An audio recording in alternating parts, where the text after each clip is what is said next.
Warahmatullahi wabarakatuh. Alhamdulillahilladzi hadana li hadza wa ma kunna linahtadiya laula hadanallah. Wassalatu wassalamu ala sayyidina Muhammadin nabiyil mustafa wa ala alihi wa ashabihi ahli sidqi wal wafa. Amma ba'du. Faqad qala Allah Ta'ala fi kitabihil karim wa huwa asdaqul qa'ilin. A'udzu billahi minasy syaithanir rajim. Alif lam mim. Dzalikal kitabu la raiba fihi hudan lil muttaqin. Ila akhir ayat. Shadaqallahul azim. Subhanaka la ilma lana illa ma 'allamtana innaka antal alimul hakim. Hadratul muqarrabin, para guru, para alim ulama, para masyayikh,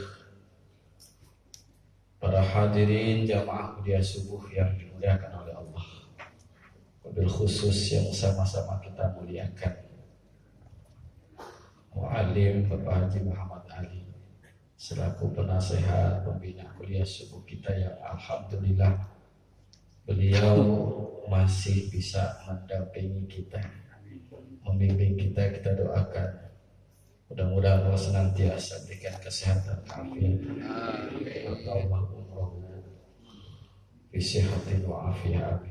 Dan tua kami Bapak Haji Tabrani, Bapak Dr. Haji Taufik, Pak Haji Abdurrahman Arif, para asatidz lainnya, pengurus Masjid Al-Hidayah Bapak Isroto beserta jajarannya, dan hadirin yang mohon maaf saya tidak sebutkan satu persatu, tapi yakin tidak mengurangi takzim kami, mahabbah kami.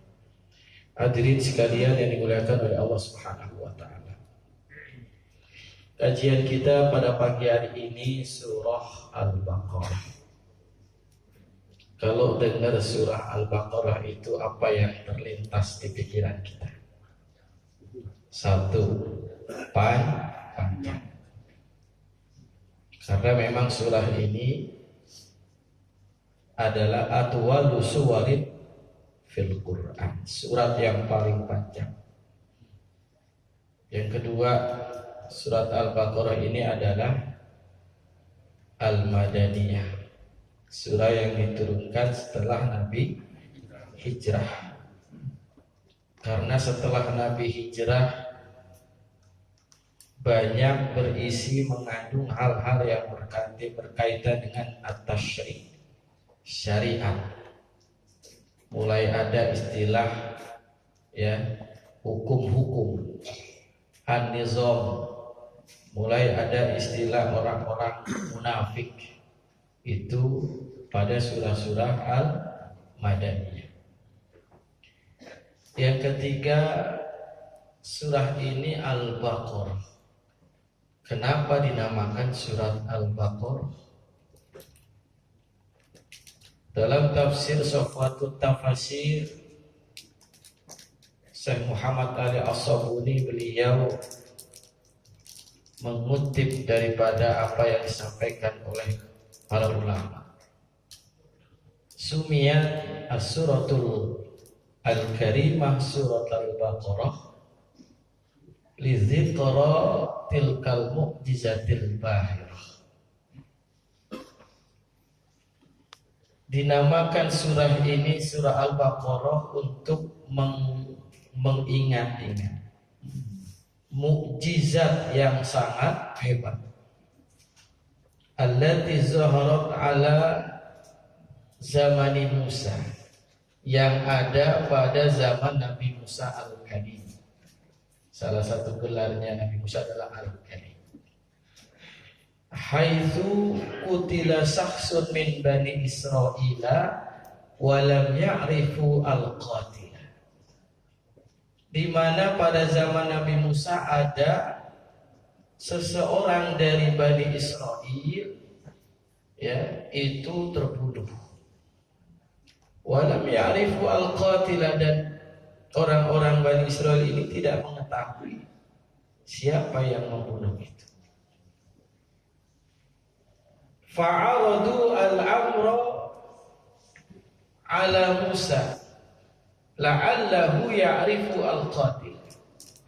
Maka orang-orang Bani Israel ini menyerahkan urusannya kepada Nabi Musa agar dia bisa mencari tahu siapa yang membunuhnya ini. Fa'auhallahu ilaihi ayyamurahum bidhibhi baqarah. Maka Allah mewahyukan kepada Nabi Musa agar memerintahkan daripada Bani Israel ini menyembelih yang namanya bakor, sapi betina. Wa ayyadribu juz'am minha, dan menyuruh mereka agar mereka Bani Israel itu wa ayyadribu al-mayyita bi juz'in minha, memerintahkan orang Bani Israel itu agar setelah disembelih, ini yang meninggal ini, yang mati ini, dipukul dengan salah satu bagian daripada sapi betina ini. Fayahya biiznillah wa yukhbiruhum anil qatil.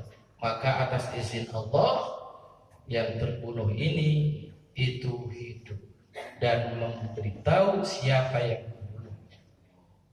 Kisah ini yang ada di tengah-tengah surat Al-Baqarah dijadikan dasar sebagai surah Al-Baqarah. Itu sejarahnya. Hadirin sekalian, setiap surah itu punya mukjizat. Setiap surah itu punya yang namanya faidah. Maka surah Al-Baqarah ini pun punya faidah. Syekh Muhammad Ali As-Sabuni mengutip hadis riwayat Imam Muslim. Ini fadilah surat Al-Baqarah nih. Apa kata Rasulullah sallallahu alaihi wasallam? Inna syaitana yanfiru minal baiti alladzi tuqra'u fihi suratul Baqarah. Rawahu Muslim wa Tirmidzi. Kata baginda Nabi besar Muhammad sallallahu alaihi wasallam, sesungguhnya setan akan lari dari rumah yang dibacakan di dalamnya surah Al-Baqarah. Ini kira-kira ilmunya dari mana? Dari Rasulullah. Orang tua kita dulu, dia ngajinya nggak kayak kita, ya kan? Jauh, jarang nggak kayak kita. Ada yang hari Sabtu, ada yang hari Minggu, ada yang pengajian-pengajian lain. Jarang. Tapi kalau orang dulu mah kakek kita, nenek kita itu walaupun sedikit dia benar-benar tuh amalin.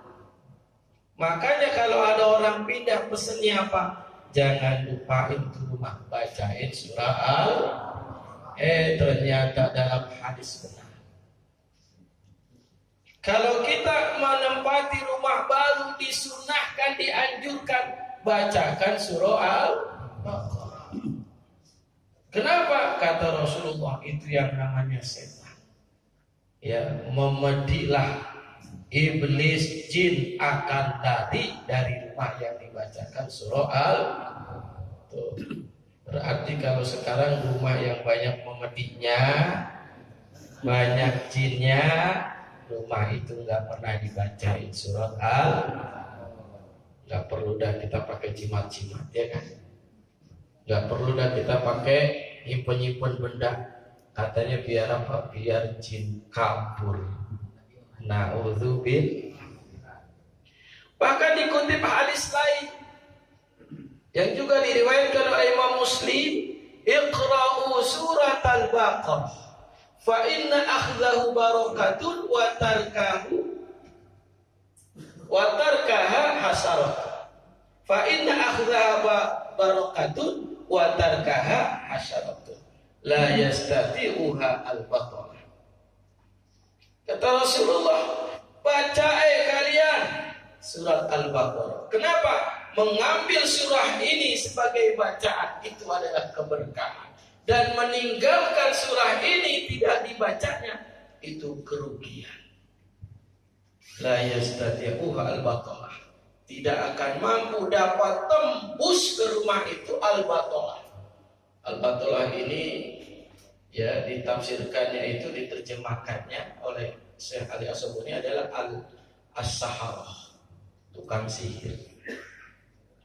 Jadi jauh dari teluh, jadi jauh dari ini ilmu dari Rasulullah Sallallahu Alaihi Wasallam. Nah, amalin dah, insya Allah tuh. Kalau rumah tangga romannya laki bini berantem melulu, itu berarti setannya banyak. Ya, anak, emak, baba berantem mulu setiap hari kerjaannya, itu berarti udah banyak setannya. Bacain surah Lalu yang ketiga poin yang ingin saya sampaikan, dalam surah Al-Baqarah ini diawali dengan ya 3 kelompok manusia. Siapa itu? Tadi yang pertama, kelompok orang-orang yang beriman bertakwa. 1, 5 ayat.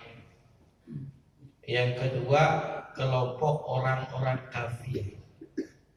Ya, innalladzina kafaru sawa'un 'alaihim, dan seterusnya. 2 ayat. Tetapi yang ketiga, kelompok orang munafikin, ini 13 ayat. Kok ketika bicara orang munafik 13 ayat? Karena orang munafik ini lebih berbahaya daripada orang kafir. Dia ulet kepala 2. Di depan orang beriman, dia ngaku beriman. Ya, dia ngaku sebagai orang yang loyal kepada Islam, kepada Nabi. Pas bersama orang-orang kafir, dia bilang kami cuma ngolok-ngolok doang, ngeledekin dia doang. Zaman sekarang mah juga nggak sedikit orang seperti itu ya. 3 kelompok ini yang disampaikan oleh Allah sebagai isyarat bahwa kita harus memposisikan nih, harus pada kelompok yang pertama. Makanya disampaikan tadi itu ciri-cirinya. Ya, ada 29 surah yang dimulai dengan al-huruful muqatta'ah. Kullu suratin uftutihat bil huruf la budda ayyudhkara al-intisaru lil Qur'an wa bayanul i'jaz dalam tafsir. Setiap surah yang dimulai dengan huruf-huruf hijaiyah, ada yang 1 huruf tadi, nun, shad, qaf, ya kan? Ada yang 2 huruf, Yasin, Toha, Ha, Mim. Ada yang 3 huruf, Alif, Lam, Mim, Alif, Lam, Ra. Ada yang 4 huruf, Alif, Lam, Mim, Ra, Alif, Lam, Mim. Ada yang 5 huruf, saat itu surat Maryam. Ha, Ya, Ain, Sad. Semuanya 29 surah. Kata mufassir, setiap surah yang dimulai dengan huruf-huruf ini la budda ayyudkaru al-intisaru lil Qur'an.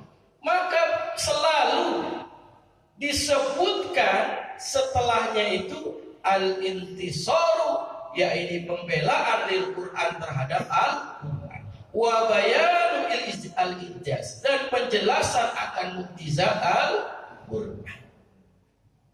Biar orang-orang Arab Quraisy itu ngah ketika mereka itu yang dikatakan orang Quraisy itu sebagai ahli daripada sastra terkenal. Mereka begitu hebat di dalam ungkapan-ungkapan syair ketika Rasulullah menyampaikan Al-Quran dimulai dengan huruf muqatta'ah ini, mereka begitu kaget, mereka itu tertarik apa sih yang ingin disampaikan oleh Rasulullah Sallallahu Alaihi Wasallam. Ini itu dimulainya huruf muqatta'ah. Nah, cuma para ulama berbeda pendapat. Ada yang mengatakan kalau ini ayatul mutasyabih, ayat mutasyabih, jadi nggak tahu artinya kecuali hanya Allah. Kalaupun ada ulama yang meraba-raba, yaitu penafsiran berdasarkan penelitian tasawuf daripada ulama itu. Ya. Tapi ada juga ulama yang mengatakan setiap Al-Quran itu adalah wahyu. Setiap Al-Quran itu berarti bimbingan. Pasti ada maksud dan tujuan daripada ayat ini. Nah, cuma kita pakai yang masyhur ayat ini adalah ayat mutasyabih.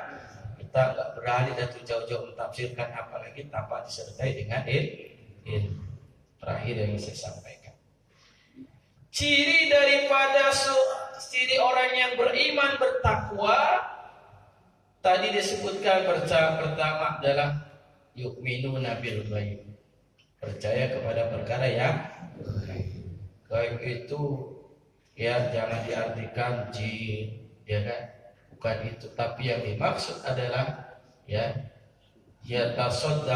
yusaddiquna bima ghaba, membenarkan, meyakini terhadap perkara yang gaib tadi, lam yudriku al-hawas, yang tidak bisa dicerna dengan indra minal ba'di wal jannati dan lain-lainnya.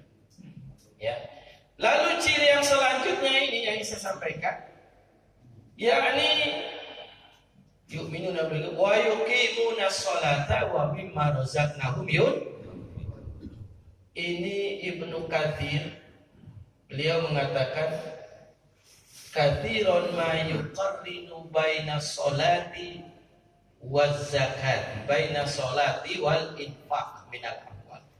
Banyak di Al-Qur'an itu ketika Allah menyebutkan tentang iqamatus shalah, mendirikan shalah, lalu mendampingi dengan zakat.